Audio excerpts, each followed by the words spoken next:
Brought to you by Envy, the power of French perfume. Nice perfume. Nice perfume. Envy, the power of French perfume. Fair to say you fought a sweet spot when it comes to batting in English conditions, and secondly, what happened in the last over? What? Yeah, I'm happy that I'm batting at the top of the order, and I've always enjoyed batting at the top of the order. Always batted there, even in my junior cricket and all my early days. I've always batted at the top of the order, so that's something that feels quite good, and I'm happy being in that place, and so happy that I'm making use of the opportunity and getting runs for the team. And what happened at the end is, it's just part of the game now. This is I understand from an opening batter's point of view. I know exactly what is going on, and everyone knows exactly what is going on. But an opening batter will understand completely what happened in the last 5 minutes. Rahul, your left. Hi. Just in terms of the discipline that you need as an opener, not necessarily the understanding, but just as an opener, to keep fronting up and doing it again and again. Is there any sort of routine that you have, any exercises that you do to just make sure that the concentration is throughout the innings? In the last year or so, or in the last couple of years, I have worked on a few mental drills. I spent a bit of time with an expert who can help me with, improving my reaction time, and some mental drills and games that you can play that help you get better with your reaction time and stuff like that. It's I think a lot of other sports use it. I've seen this in Formula One quite a lot, and I picked this up from one of the guys that I've worked with in Salzburg. I'm closely associated with Red Bull, so I had the opportunity to go there and work with some of the coaches that work with elite Formula One guys and other adventure sports people who require a lot of this mental side of the game. So I've worked on that, and I guess that's the only thing that's been different in the last year or so. But yeah, I've always enjoyed batting long periods of time. Even when I was growing up, even when I played junior cricket, I always enjoyed batting long hours, and I could focus for long hours. But I think a bit of this has just helped me in the last few years. Okay, you came here as a senior most specialist batter in the side, and now you've got 2 centuries and a half century here. So happy are you with the consistency and sort of getting from the front as a specialist? Senior most specialist batter. Yeah, that's something that I've strived for all my career, is to be consistent and perform on a consistent basis, and be one of the guys on the team that the team can look up to and really count on. So I'm happy that the performances are coming through in the last few years. My mindset or my hunger or my passion towards the game has always been there, but in the last few years, I think the performances are showing. Kale, you and Rishabh are both wicket-keeper batters, but it seems like you have nothing else in common from your style to your demeanour. But I'm taking offence to that. Now I feel bad. You know what I mean, though. Yeah. It's you've had such different styles and demeanours. Do you have things in common on or off the field, and that maybe we don't know about? And what are the conversations or the way you work your partnership together that you have out there? Tough one. I think the most common thing is our love for cricket and love for batting, and love for performing in difficult scenarios. We've had a lot of important partnerships in the last few years. And I enjoy batting with him. I thoroughly enjoy batting with him. It's when he's batting with me, I look at the way he bats, and I wish and I hope that I could do that. Some days I sit when there are no games and dream of playing shots like that, and playing with that kind of a mindset and an attitude. But yeah, it's always just been a dream. But yeah, we do chat quite a lot about cricket and batting, and the technical bit of batting as well. He was injured and in the NCA, and we were both injured, and we were at the NCA back in Bangalore, and we would see each other every day. And that's probably the first time I realized there's a lot of thought behind how he bats, and a lot of he's a deep thinker of the game, though it may not seem that way or suggest with the way he plays, but it's something that suits his game, and that's all.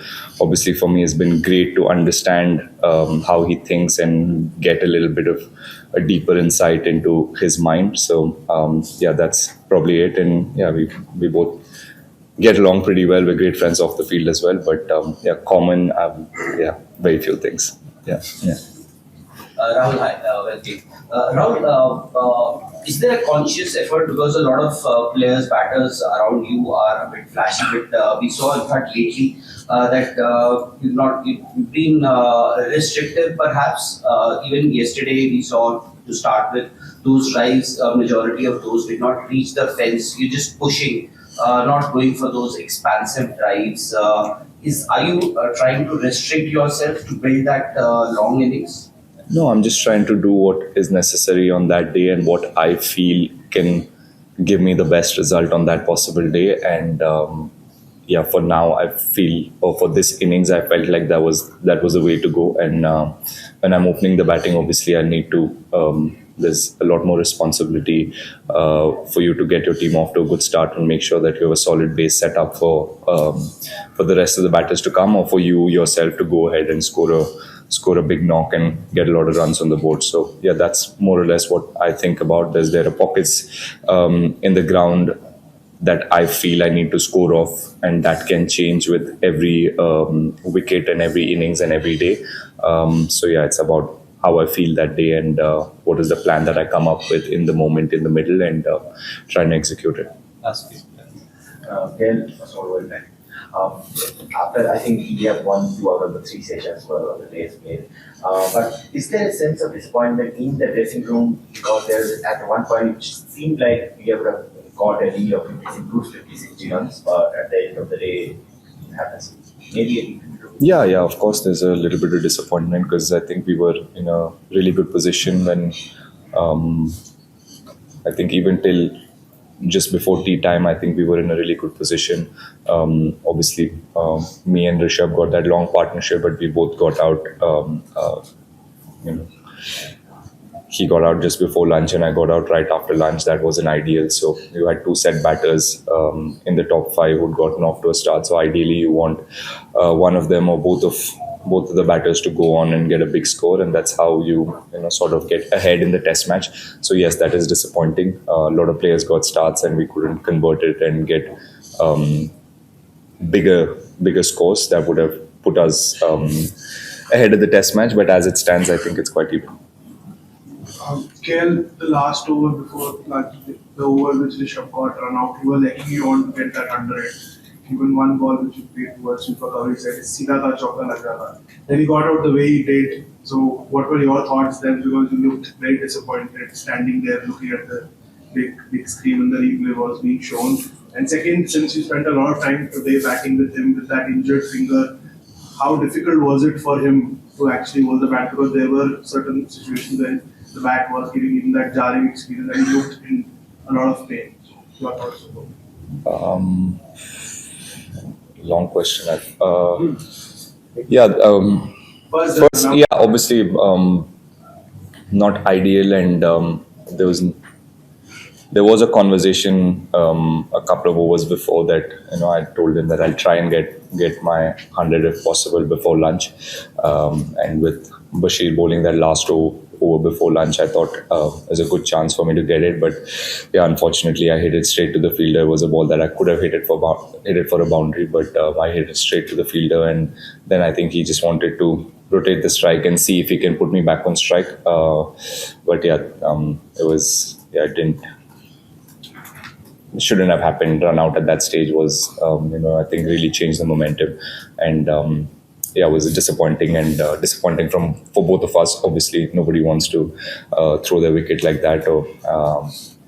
And what is the second part? One finger pain. Yeah, obviously he was in a lot of pain. Gripping the bat, and when the ball hits your bat, there's a lot of friction and a lot of. He got hit on the gloves as well a couple of times, which was not ideal. So yeah, he was in a lot of pain, and he kept telling me that that he was missing out on a lot of balls that he felt like should have gone for boundaries, and he was very disappointed with that. But I just had to tell him to weigh his options and see what are the best shots he can score boundaries of, rather than getting upset with the areas he can't score off. So yeah, he seemed pretty calm. Otherwise, yeah, he was in pain, but he was more than happy and more than willing to do the job and fight the fight for the team. Shubman seemed pretty fired up at that final over at the end. Have you seen him like that before? And do you expect tomorrow morning when you come to bowl again, there'll be a bit more, you'll be any more fired up, or will England get a bit more chirp from around the bat as a result of what went on this evening? Yeah, I mean, I have seen him fired up, but obviously we wanted to bowl 2 overs. There were 6 minutes left. Obviously, 2 overs is a no-brainer that any team will bowl 2 overs with 6 minutes to go. But it's a bit of theatrics at the end, and we were all pumped up either way, because we know how difficult it is for a batter to come into bat for 2 overs when you've been in the field all day, and we were hoping we could get a wicket there, and a wicket at the end of the day's play would have been perfect for us. And tomorrow I think even without that, I think we would have been fired up anyways, because that's where the game stands. We have 2 days from now on with both the teams probably back to zero after 3 days of hard-fought cricket. It all comes down to day 4 and day 5, so we would have been fired up anyway. So yeah, we will go out there and try and get 10 wickets as quickly as we can, and enjoy ourselves in the field. Final question. Okay, you started by talking about the mental setup that you've got and that you're working on.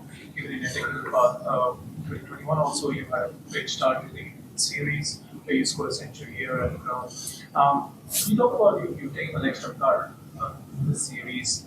What is the advantage of that? How do you work that out, and how does that help you? What are the other changes that you've brought in your technical setup this series? I haven't honestly changed where I stand. My guard's always been the same. I stand there. Only in an ODI game will I stand on middle stump, but otherwise I've always preferred to stand there. Again, it changes sometimes. You use the crease based on the bounce of the wicket. Obviously, in England there's not as much bounce, and LBW is a high chance for a batter to get out. So yeah, I've always preferred staying there. Gives me freedom to move my arms better and watch the ball better, and that's something that I've always done. So I've not really thought about changing too much. Even in India, that's exactly where I stand. Only on a slightly bouncier wicket, maybe I'll change my guard, but it's simple. That's where I've stood. I've not changed that at all.